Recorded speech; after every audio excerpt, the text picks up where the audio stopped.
Continuamos en vivo y las autoridades informaron del hallazgo de 5 cuerpos calcinados con características similares a los músicos desaparecidos durante el fin de semana en Reynosa, Tamaulipas. Quienes hicieron una vigilia frente a la Catedral de Reynosa negaron los rumores. No se presten para estar moviendo información. El eco incinerado, la tragedia del grupo fugitivo y el desgarrador reflejo de las profundas heridas de México. La noche del domingo 25 de mayo de 2025 se grabó a fuego no solo los registros judiciales, sino la memoria colectiva de México, marcando un antes y un después donde la vibrante melodía de la música popular fue brutalmente silenciada por la estridencia de una violencia desmedida y una crueldad sin límites. Aquella jornada, lo que para el grupo fugitivo, una joven y prometedora agrupación de música regional mexicana, se presentaba como una oportunidad más de llevar su arte y alegría a un público, se transformó en el preludio de una pesadilla inimaginable. Originarios de la colonia territorial campestre en Reynosa, Tamaulipas, estos músicos,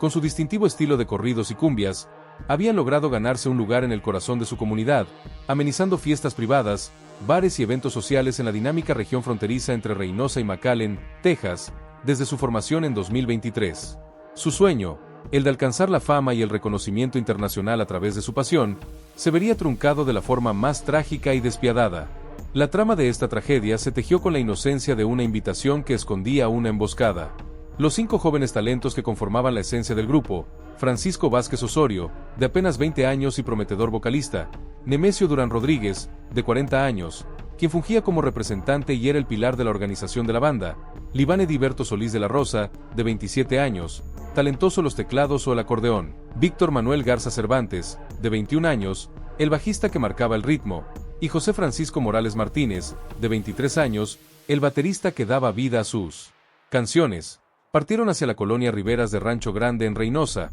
un lugar que, sin su conocimiento, los conduciría directamente a su destino fatal. Era cerca de las 10 de la noche de aquel domingo cuando el contacto con los músicos se perdió abruptamente. Rubén Isaac Valdés Mascorro, primo de uno de los vocalistas, compartió el desgarrador detalle de los últimos momentos de comunicación. A las 9 de la noche les mandaron una ubicación. Llegaron, y hasta ahí tuvimos contacto con ellos. La angustia de los familiares, al no recibir respuesta a llamadas ni mensajes, se tornó insoportable. Simplemente, se habían desvanecido en la oscuridad de la noche tamaulipeca, dejando un vacío inexplicable. 2 días después, el 27 de mayo, la desesperación empujó a las familias a la unidad especializada en personas no localizadas para interponer la denuncia formal, dando inicio a una búsqueda llena de incertidumbre, temor y un dolor que no se podía mitigar. El terror se materializó de forma ineludible y brutal el jueves 29 de mayo de 2025. La Vocería de Seguridad de Tamaulipas, y posteriormente el fiscal general del estado, Irving Barrios Mójica, se vieron obligados a confirmar la noticia que nadie quería escuchar y que se temía desde el primer momento. 5 cuerpos sin vida habían sido descubiertos en un predio de la colonia Aquiles Cerdán, también en Reynosa. Inmediatamente, una fría e ineludible sospecha se cernió sobre la posibilidad de que se tratara de los integrantes del grupo fugitivo. La investigación preliminar, que se apoyó en un meticuloso análisis de la telefonía móvil para reconstruir los últimos movimientos de los jóvenes, reveló un panorama desolador y macabro. Los músicos fueron secuestrados y trasladados a ese predio cercano, donde fueron brutalmente asesinados. La atrocidad se consumó cuando los cuerpos fueron hallados calcinados, una barbarie que añadió una capa de horror inenarrable a la tragedia y un desprecio absoluto por la vida y la dignidad humana, dejando a las víctimas irreconocibles. En medio de esta ola de horror, un detalle crucial, que se convirtió en una mezcla de alivio agridulce y profundo pesar, fue el de Carlos González. Otro vocalista del grupo, Carlos tuvo la fortuna providencial de retrasarse en llegar al punto de reunión aquella fatídica noche. Su tardanza le salvó la vida, dejándolo como el único sobreviviente del grupo fugitivo, y a su vez, como un testigo indirecto de la trampa mortal tendida a sus compañeros. Mientras el país se estremecía ante la noticia, los familiares de las víctimas, desgarrados por la inmensa pérdida, suplicaron inicialmente que no se compartiera información no confirmada, aferrándose a la más mínima esperanza. Sin embargo, la devastadora noticia de los cuerpos calcinados ya se había propagado como pólvora, inundando las redes sociales con mensajes de pésame y horror incluso antes de que la fiscalía confirmara oficialmente la identidad de las víctimas. Para los deudos, esta divulgación prematura fue una dolorosa violación a sus derechos, ya que no fueron los primeros en recibir la devastadora y oficial confirmación del fallecimiento de sus seres queridos. Los artífices del horror, la sombra de los metros y la cruel realidad del cartel del Golfo. Las investigaciones, impulsadas por la urgencia y la indignación nacional que generó el caso, avanzaron con una celeridad poco común, apoyadas por operativos estratégicos que llevaron al aseguramiento de 9 armas de fuego de distintos calibres y 2 vehículos directamente vinculados a los hechos. La Fiscalía de Tamaulipas no tardó en señalar, con base en sus pesquisas, a los presuntos responsables de este crimen atroz, miembros de la célula criminal conocida como Los Metros, una facción escindida y particularmente violenta del temido Cartel del Golfo. Los Metros, una organización criminal que emergió alrededor de 2005 bajo liderazgo de figuras como Samuel Flores Borrego, alias Metro 3, ha consolidado una fuerte y brutal presencia en Reynosa y otras localidades estratégicas de Tamaulipas. Esta facción se ha caracterizado históricamente por sus violentas disputas territoriales con grupos rivales, generando un baño de sangre constante, y por la comisión de una amplia gama de actividades delictivas que incluyen homicidio, narcotráfico, secuestro, extorsión y el control férreo de diversas actividades ilícitas en la región, sembrando el terror entre la población.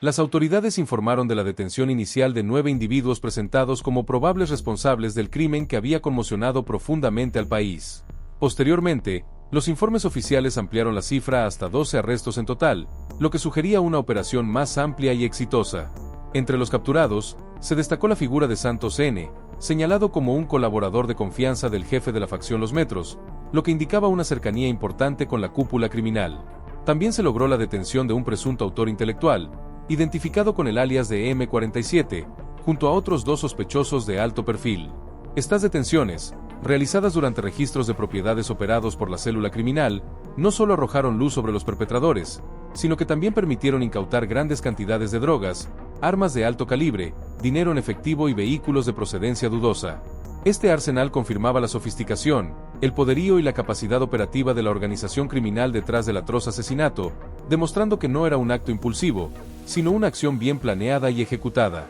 No obstante, a pesar de las detenciones y las afirmaciones categóricas de las autoridades, los familiares de las víctimas han expresado públicamente sus profundas dudas y su tajante rechazo a la tesis oficial presentada por la Fiscalía. Sus argumentos son contundentes y resuenan con una desesperación comprensible. Señalan vacíos significativos y preocupantes en la investigación, como la ausencia total de ropa o identificaciones claras junto a los restos óseos calcinados, lo que dificulta la identificación y genera desconfianza. Además, critican la alarmante falta de pruebas de ADN definitivas que vinculen los restos con sus seres queridos, una prueba científica esencial que no se ha presentado de manera concluyente. Para ellos, el crimen fue una trampa deliberadamente planeada y ejecutada con una frialdad escalofriante. La confirmación de que el lugar de la supuesta fiesta, la última ubicación a la que fueron citados, estaba completamente abandonado, sin gente, sin estructuras, sin ningún indicio de actividad, ni siquiera una toma de corriente para los equipos musicales, refuerza su profunda convicción de que los músicos fueron citados solo para ser emboscados y aniquilados, sin piedad ni justificación alguna.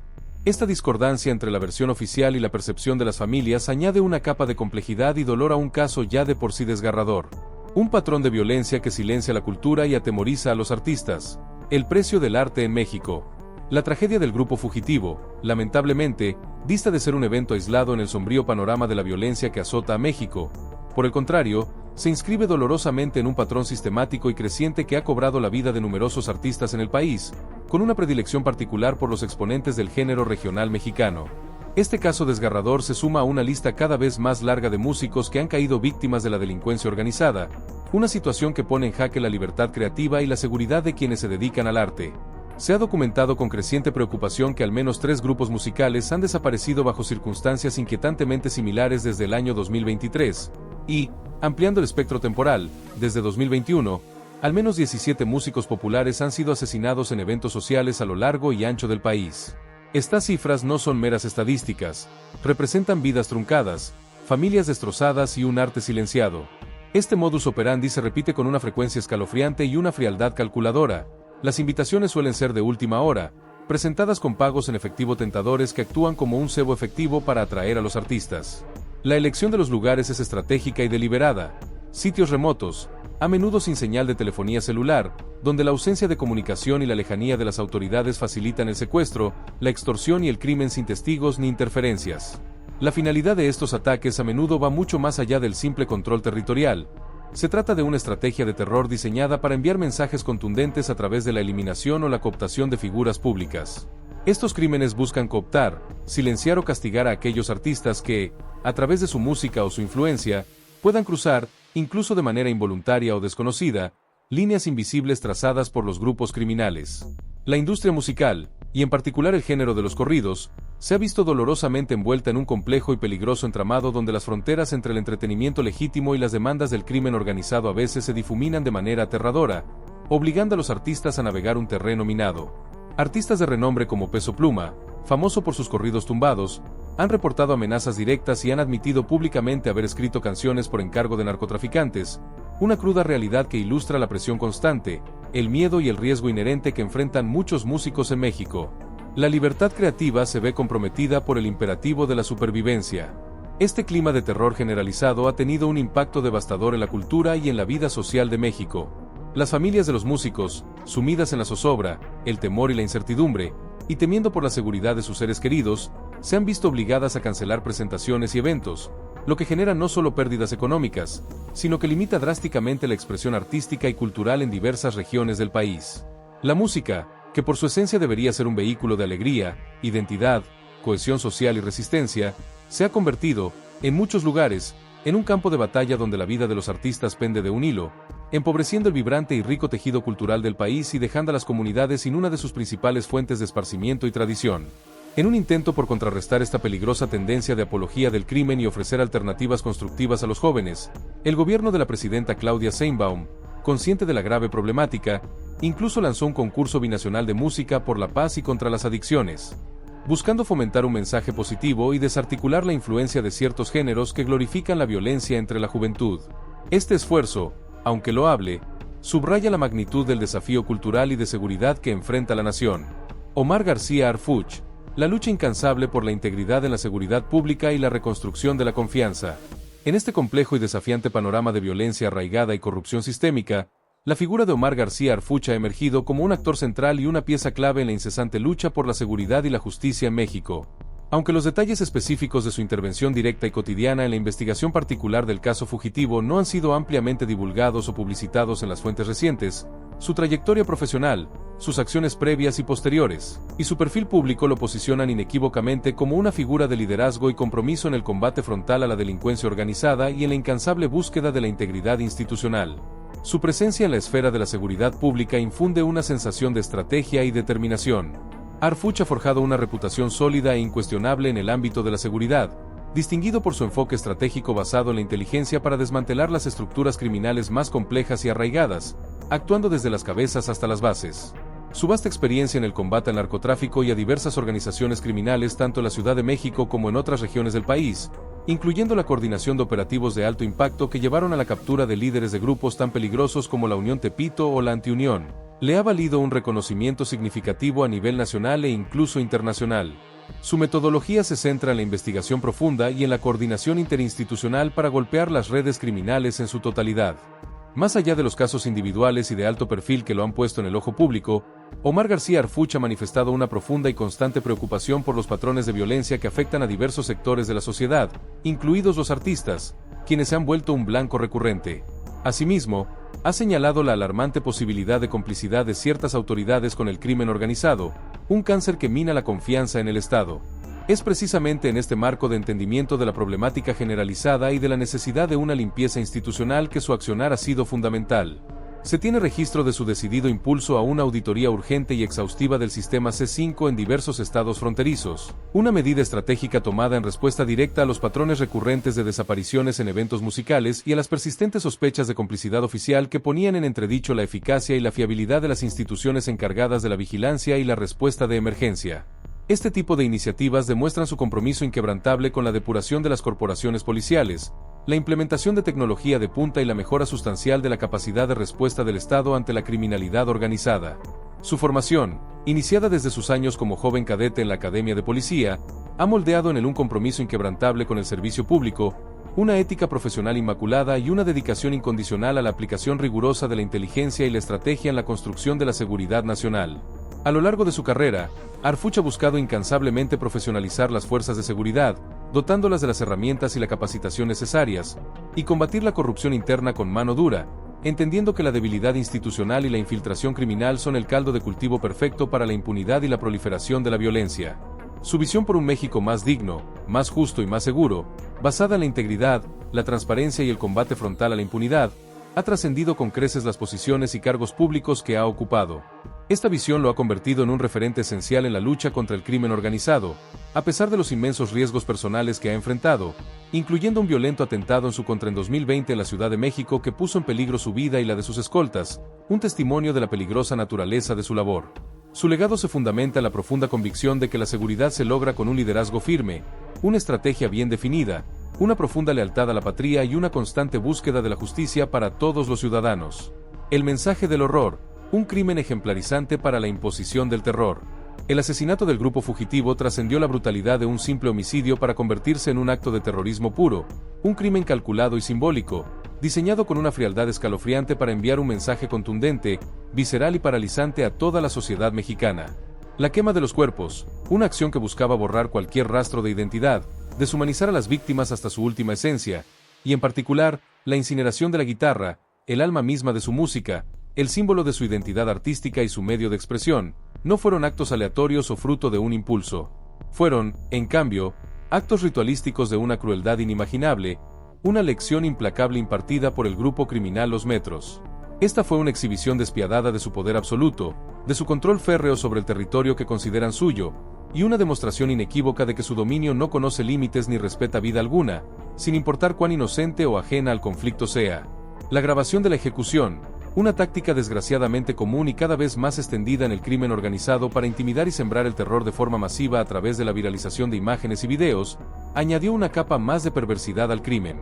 Al seleccionar a un grupo tan popular y querido como Fugitivo, cuya música conectaba profundamente con el pueblo y era parte de su identidad cultural, los perpetradores buscaron maximizar el impacto psicológico y social de su mensaje. El objetivo no era solo amedrentar a la comunidad artística, sino a la sociedad entera, demostrando que su brazo largo podía alcanzar a cualquiera, incluso a quienes solo buscaban llevar alegría y esparcimiento a través de su arte. Este crimen fue una demostración de fuerza brutal, una declaración explícita de que nadie está realmente a salvo, de que la violencia puede alcanzar y devastar incluso a quienes aparentemente están al margen de los conflictos del crimen organizado. El propósito era claro: infundir un miedo profundo, un terror que paralizara, sofocar cualquier atisbo de resistencia o denuncia, y consolidar su dominio a través del terror psicológico, dejando una cicatriz imborrable y persistente en la memoria colectiva del país. La barbarie se transformó así en un instrumento eficaz para la imposición del poder y el control social. La conmoción nacional, de la tragedia a la profunda reflexión social y política de una nación agobiada. El brutal asesinato del grupo fugitivo no pudo, ni debía, ser encasillado como un mero suceso local o diluirse en el caudal incesante de noticias cotidianas que a menudo caracterizan la realidad mexicana. Su impacto fue tan visceral y desgarrador que desató una ola de indignación y profunda reflexión a nivel nacional, trascendiendo las fronteras del estado de Tamaulipas y manifestándose con fuerza tanto en el ámbito artístico como en el político y social. El dolor, la impotencia y la rabia contenida, sentimientos compartidos por millones, se transformaron en expresiones de solidaridad y en una vehemente y unánime demanda de justicia que resonó en cada rincón del país, desde las grandes ciudades hasta los pueblos más remotos. En un gesto que conmovió hasta lo más profundo del espíritu mexicano, niños pequeños, espontáneamente, tocaron acordeones en plazas públicas y espacios públicos, convirtiendo su inocencia y su amor por la música en una protesta silenciosa pero elocuente. Sus pequeñas manos, al pulsar las teclas del instrumento, mantenían viva la melodía que los criminales intentaron silenciar, transformando la tristeza en una poderosa y conmovedora forma de resistencia cultural. Instituciones académicas, universidades y centros culturales de todo el país organizaron foros de debate, conversatorios y reflexiones urgentes sobre la libertad cultural, la violencia endémica que azota a la nación y el papel del arte en una sociedad asediada. Buscaban no solo entender las raíces y las ramificaciones del problema, sino también generar una conciencia colectiva que pudiera impulsar cambios estructurales y profundos. La tragedia de Fugitivo se convirtió así en un catalizador para un diálogo nacional sobre la seguridad, la impunidad y la resiliencia cultural. El gremio periodístico, que lamentablemente también enfrenta constantes amenazas y agresiones en México, alzó su voz de forma unificada y contundente para demandar protección estatal no solo para los reporteros, quienes están en la primera línea de la información, sino también, y con el mismo énfasis, para los artistas. Reconocieron que la libertad de expresión es un derecho fundamental que abarca todas las formas de manifestación cultural, y que silenciar a los músicos es tan grave y perjudicial para la democracia como silenciar a la prensa, ambos pilares de una sociedad libre. La tragedia de Fugitivo se erigió así como un doloroso, pero innegable, símbolo de la lucha por un México donde el arte pueda florecer sin temor, donde la vida no sea un blanco fácil para la barbarie, y donde la impunidad no sea la norma, sino la excepción. un legado de lucha y el imperativo ineludible por un México justo, digno y en paz duradera. El caso del grupo fugitivo, por su brutalidad sin precedentes y por las profundas y alarmantes implicaciones que reveló sobre la infiltración criminal en las estructuras de poder y en la vida cotidiana de los ciudadanos, se ha convertido en un símbolo vivo y doloroso de la lucha incesante que México libra, día a día y con gran sacrificio, contra la violencia descontrolada, la impunidad rampante y la corrupción endémica que carcomen sus cimientos. La intervención decidida y valiente de figuras con principios inquebrantables, como Omar García Harfuch, ha sido absolutamente fundamental para arrojar luz sobre las redes de impunidad que operan en las sombras y para impulsar acciones concretas y necesarias en la búsqueda de la justicia. Su labor y sus resultados han demostrado, una y otra vez, que a pesar de los desafíos monumentales y la resistencia feroz de las redes criminales, la transparencia, la rendición de cuentas y el Estado de Derecho son posibles y más aún, son urgentes e indispensables para el futuro y la estabilidad de la nación. La memoria persistente del grupo fugitivo, y el eco melancólico de su música silenciada para siempre, resuenan hoy como un recordatorio constante y conmovedor de la urgencia imperiosa de construir un país donde el arte no sea una condena a muerte, donde la vida humana sea valorada por encima de cualquier interés o poder, y donde la libertad de expresión, en todas sus formas, pueda florecer sin la sombra amenazante del miedo a represalias. La batalla por un México digno, seguro y en paz no es una tarea concluida que pueda darse por sentada, es, por el contrario, un esfuerzo continuo, persistente y que demanda el compromiso de todos. Requiere la participación activa y comprometida de cada ciudadano, de cada institución pública y de cada nivel de gobierno, trabajando de manera coordinada y transparente. Es un llamado ineludible a la acción colectiva para desmantelar las redes criminales que carcomen la sociedad desde sus cimientos, para exigir la rendición de cuentas de aquellos que fallan a su deber y traicionan la confianza pública, y para garantizar que la justicia no sea una promesa vacía y lejana, sino una realidad palpable, accesible y efectiva para todos los ciudadanos sin distinción. La esperanza de un futuro mejor y más próspero para México reside intrínsecamente en la persistencia de esta lucha, donde la verdad, la paz y la justicia no sean solo aspiraciones nobles, sino pilares inquebrantables sobre los cuales se edifique una nación resiliente, soberana y verdaderamente justa. La tragedia del grupo fugitivo, aunque desgarradora en su esencia más profunda, también se ha transformado en un poderoso motor para la conciencia colectiva y en una demanda incansable de un cambio profundo y duradero que México anhela y necesita desesperadamente.